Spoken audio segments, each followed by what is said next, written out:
All right, so we've got a really interesting collection of insights here, straight from the football program. Yep. And it's not just, the typical game reports and stuff. This is from a recent press conference, and Right. we've got the new defensive coordinator talking the offensive coordinator / tight ends coach and Yeah. several of the tight ends themselves.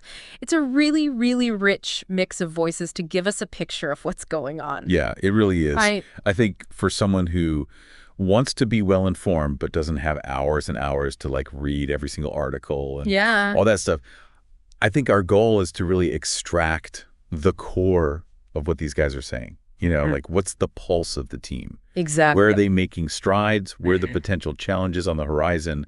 And what are the biggest takeaways That's it. for you? Yeah, so let's dive right in. Starting with the defense. Okay. The new defensive coordinator, his initial impressions sound really encouraging. He talked about the team being well coached, putting in the work at practice, and genuinely caring. Mm-hmm. And for me, that really flags like a strong foundation. Yeah, definitely. And I think what's really interesting is his emphasis on the player's intelligence and their ability to learn and apply information quickly. Right. He specifically mentioned how they retain concepts from meetings and then translate them onto the field effectively. Interesting. So it's not just about being smart. It suggests they have a strong grasp of the fundamentals of football, and there's probably some conceptual overlap with the previous defensive schemes that's helping them learn quickly. I see. So that's a big plus. Yeah, that makes sense. Like if they're not constantly having to relearn the basics, Right. they can move on to more nuanced aspects of the game plan. Absolutely. He also had really positive things to say just about the overall atmosphere. Yeah. The program. Yeah, vibes. Yes, get some good vibes. The good vibes. And I mean, when a new coach says he feels like he hit the football coaching lottery, right, in terms of the staff, the support. And especially the players. Yeah. That says a lot about the environment. It really does. It suggests there's a really cohesive group there, and they're very receptive to new ideas, and that's crucial for implementing any sort of system and building that team chemistry. Absolutely. That kind of positive energy is infectious and can translate to better performance on the field. No doubt. And then zeroing in on some specific positions, the interior defensive line really stood out to him. Okay. He seemed really impressed by their depth. Yeah. Why is that so significant? So the interior defensive line is often considered the engine room of a defense. Right. It says everything starts up front. Yeah. And it's true. Their ability to control the line of scrimmage, and by that I mean they can win those battles against the offensive linemen, disrupt the running plays, put pressure on the quarterback from the inside. Yeah. That's foundational. It's huge. Absolutely. And he highlighted the immediate impact of 2 transfers and the return of a player who was out last year. So that infusion of talent and experience in such a key area could really elevate the whole defense's performance. Totally right. Because if those guys are consistently winning their matchups, it makes life easier for the linebackers and the defensive backs. For sure. And it puts a ton of pressure on the opposing offense. Absolutely. All right, let's shift gears to the offense. Okay. The offensive coordinator talked about the advantage of having the same system in place for a second year. Right. Which is kind of a rarity. Yeah. What does that stability unlock for them? Well, for the offensive coordinator, I think it's the opportunity to go beyond just installing the basic plays. Right, yeah. Year one is often about getting the core concepts down and establishing an identity. But now that foundation is there, they can really refine things. Okay. He specifically mentioned reviewing last year's film, to identify areas for improvement, especially in situational football. Like what? Like red zone execution, third down conversions, and just generally eliminating those self-inflicted mistakes. So it's moving from knowing the plays to really mastering them. Exactly, in all sorts of different game situations. That's interesting. He also touched on the quarterback competition, which is always Of course. a hot topic. Always interesting. So with 3 guys competing for the starting role, how are they approaching the evaluation process this spring? Well, they've actually changed up their practice structure to make sure it's fair for all 3 quarterbacks. Okay. They're strategically allocating reps during team periods, Right. trying to get a good look at each player's skills, decision-making under pressure, and overall command of the offense in similar situations. And it sounds like it's a tough decision. Yeah. Because he said all three have shown consistency, they're making good decisions, and they all have a strong grasp of the offense after a year in the system. Yeah. Which says a lot about the quality of the quarterback room. It does. It means the offensive system is well taught, Yeah. and the quarterbacks have put in the work. Right. And the fact that all three are performing at a high level, that's a good problem to have. But it means the decision will probably come down to very specific things, like how they perform in those high-pressure game-like moments. For sure. Okay, let's move on to the tight end unit now. Yeah. We heard from the coach and several players, and there's a lot of buzz around Justin Fisher's return to the position after spending some time at running back. Interesting. The coach even called him a Swiss Army knife.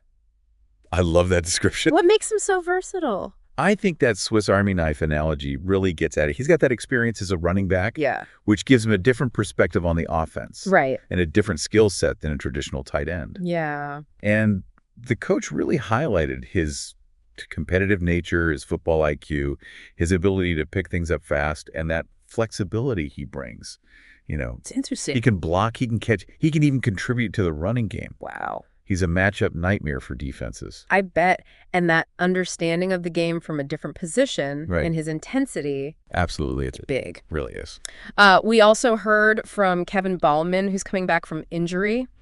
And his comments really conveyed his deep commitment to the program. No question. You could hear it in his voice when he was talking about being back on the field. Right. He talked about feeling blessed and his determination to give everything he has. Yeah. Especially after going through those tough times with the injuries. He even considered walking away at one point. It's powerful. It is that passion and dedication Yeah. that can really lift a team. No doubt.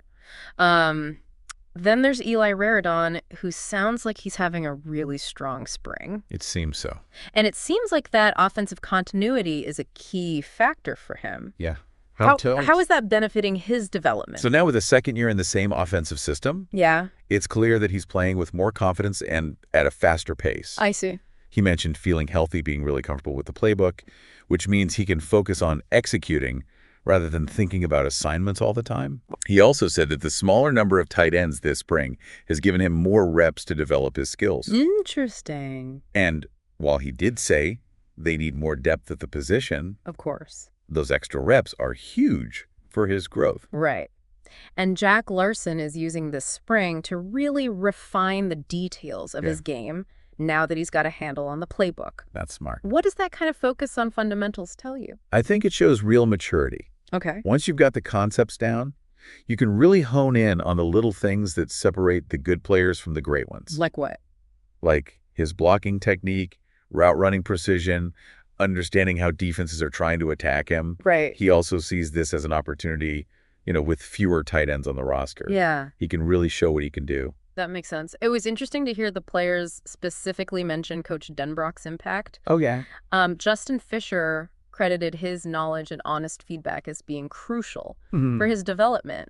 What does that kind of player-coach dynamic tell you? Well, I think it highlights the importance of clear communication in coaching. Right. Players respond to honesty, even if it's critical, Yeah. because it helps them understand where they need to get better. Of course. And the fact that Fisher praised Denbrock's knowledge shows that the players trust his expertise. Yeah. And that's so important for building a strong unit. Absolutely. Finally, we got a little glimpse into the relationship between the offense and defense. Okay. The offensive coordinator shared his thoughts on the defense under the new coordinator. Right. Sounds like it's been a tough matchup in practice. Oh, yeah. What can we infer from that? Well, when the offensive coordinator says the defense has been a handful right from the get-go in spring practice, Yeah. it tells me the new defensive scheme is working and the players are picking it up fast. Right. It's a good sign for their potential because iron sharpens iron. Absolutely. If the offense is being challenged in practice, it'll only make them better prepared for games. Okay, so let's put it all together. We're seeing a defense that's making a strong early impression with its intelligence, the depth on the interior line, Right. and this really smooth transition to the new coordinator. So far, so good. Right. the offense is benefiting from that consistency in the system. They're really focused on refining their execution, although, of course, the quarterback competition is still up in the air. Of course. And then the tight end group, even though they're a bit thin on numbers right now, they've got some real talent coming back. Definitely. Including the very versatile Justin Fisher. Who's ready to make an impact. Yeah, and they're eager to contribute. Absolutely. So, for you, our listener, who's really trying to understand what's going on beneath the surface, here's something to think about. Since the offensive system is already in place for the second year, could that give them a real edge early in the season, even with a new quarterback leading the way? That's a great question. And then considering how much emphasis they're putting on that interior defensive line. How might their performance in controlling the line of scrimmage affect the team's ability to dictate the flow of games? What are the ripple effects of all this as the season unfolds? Lots to think about. Definitely. And hopefully this deep dive has given you a clearer and more insightful perspective. I think so. Thanks for joining us. Always a pleasure.